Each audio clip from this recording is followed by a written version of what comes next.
Es probable que hayas escuchado mencionar bastantes veces el nombre de Diosdado Cabello, el hombre que aparece siempre al lado del dictador Nicolás Maduro, siendo su sombra en todas sus jugadas mafiosas. ¿Pero sabes realmente quién es este hombre? ¿Sabías que era el mejor amigo de Hugo Chávez y tenía una fortuna de más de $1.000 millones gracias a sus negocios ilegales? Vayamos a conocer la historia y la vida lujosa de este oscuro personaje que ahonda en los medios de comunicación. Nacido en 1963 en Monagas, Venezuela, Diosdado desde joven mostró interés por la carrera militar. Su ingreso a la Fuerza Armada Nacional lo llevó a la Academia Militar, donde conocería a Hugo Chávez en la década de 1980. Ambos compartían ideales políticos similares y una visión crítica hacia el sistema de gobierno de la época, lo que sentó las bases de una sólida amistad.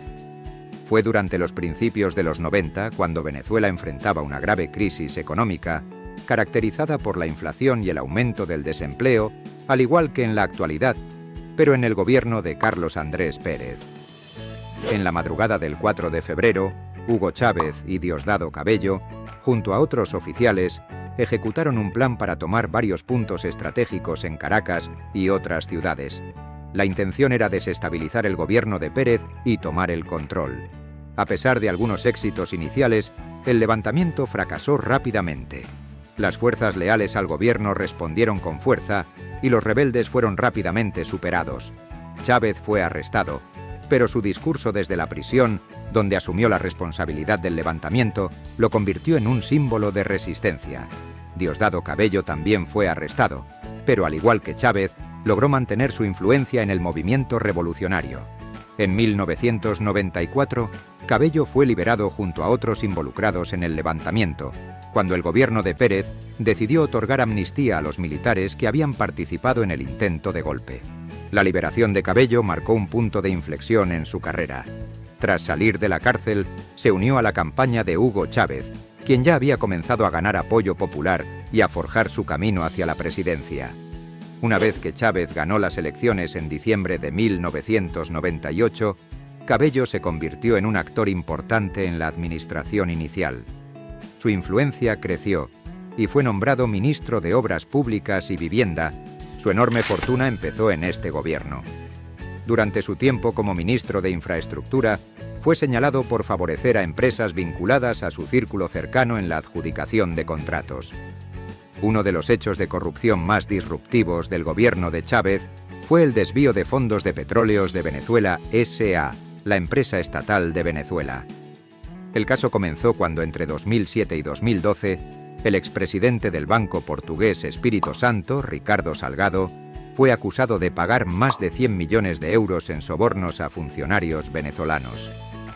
Estos pagos tenían como objetivo asegurar negocios lucrativos con la empresa petrolera venezolana y sus filiales, así como con otras entidades del sector público, como Carbozulia y Corpoelec, la empresa encargada del sistema eléctrico del país.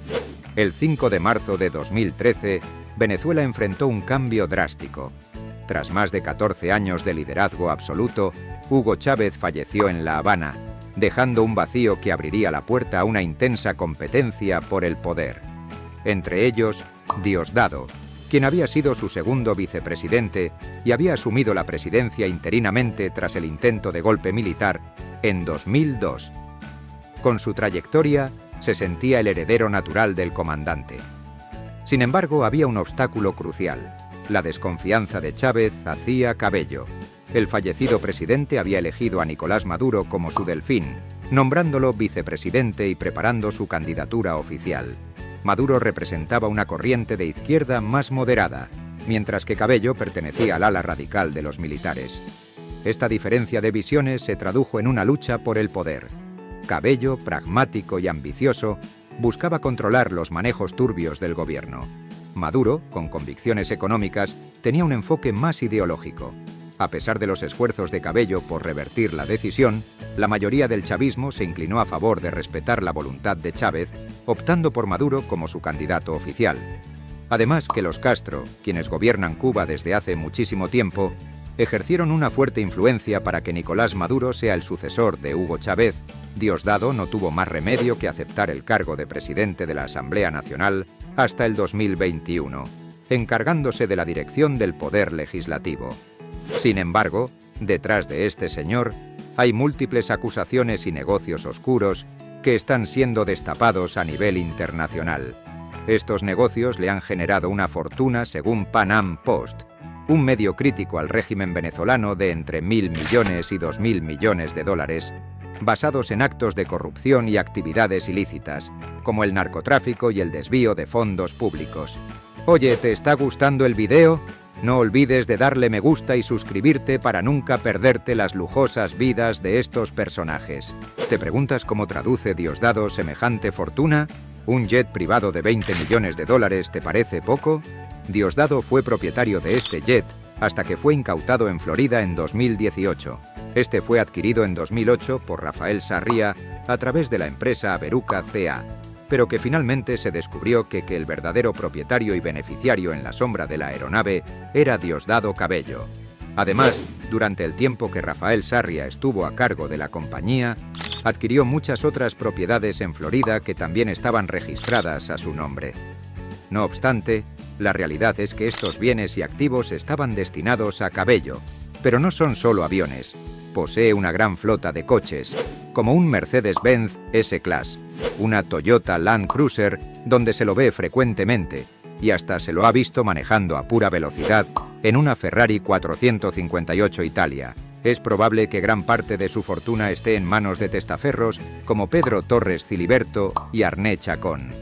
Se le ha acusado de tener el control de una vasta red de empresas bajo el nombre de estas dos personas, como la empresa de Motos Vera, una de las marcas más populares en Venezuela, junto con otras compañías como la línea deportiva RS21, la cadena de farmacias Farma Ahorro y las industrias pesqueras Ebeba y Atún Margarita. Pero esto no es todo. Este hombre está envuelto en muchos actos de corrupción, como el presentado en la corte de Miami contra la empresa energética Derwick Associates, que se alega que supuestamente millones de dólares fueron pagados por debajo de la mesa a funcionarios del gobierno venezolano, donde Diosdado habría recibido 50 millones de dólares estadounidenses en sobornos para proyectos de obras públicas en Venezuela. Y como si esto fuera poco, ha sido denunciado en 2015 por el gobierno de Estados Unidos por estar vinculado al narcotráfico. Las investigaciones del gobierno estadounidense, llevadas a cabo por agencias como la DEA y el Departamento del Tesoro, apuntaban a Cabello como el líder del Cártel de los Soles, una red de tráfico de drogas que se habría infiltrado profundamente en las estructuras del gobierno y del ejército venezolano. Este cártel, según las investigaciones, estaría compuesto por generales de alto rango y funcionarios públicos que utilizaban sus posiciones para facilitar el transporte y la distribución de drogas, principalmente cocaína, desde Venezuela hacia mercados internacionales, especialmente en Estados Unidos y Europa. Como vemos, Cabello, quien ahora es el vicepresidente del Partido Socialista Unido de Venezuela, es acusado de un sinfín de delitos. Es por ello que las autoridades de Estados Unidos actualmente ofrecen 10 millones de dólares por información para llevarlo ante la justicia por narcotráfico y el narcoterrorismo. Frente a todas estas acusaciones, Diosdado las niega públicamente en El Mazo Dando, un canal televisivo de propaganda oficialista. Conducido por Diosdado Cabello, el programa se ha convertido en una plataforma clave para la defensa del gobierno y la promoción de sus políticas. Buenas noches, compatriotas. Hoy en El Mazo Dando vamos a desmentir las mentiras de la oposición y mostrarles cómo estamos trabajando para fortalecer la revolución bolivariana. Esta es una frase común que diría Diosdado en el canal. En cada episodio, Cabello utiliza El Mazo Dando para atacar a la oposición y desmentir las acusaciones en su contra. El gobierno venezolano, liderado por Nicolás Maduro, descalificó las denuncias como parte de una campaña de desestabilización y ataque por parte de potencias extranjeras que buscaban debilitar al gobierno bolivariano. Cabello, por su parte, negó vehementemente todas las acusaciones, describiéndolas como fabricaciones destinadas a desacreditar y desestabilizar el régimen. Y esto ha sido todo por hoy. ¿Qué fue lo que más te ha sorprendido de Diosdado Cabello? Déjanos tu opinión en los comentarios y no olvides de darle me gusta y suscribirte para nunca perderte contenido lujoso.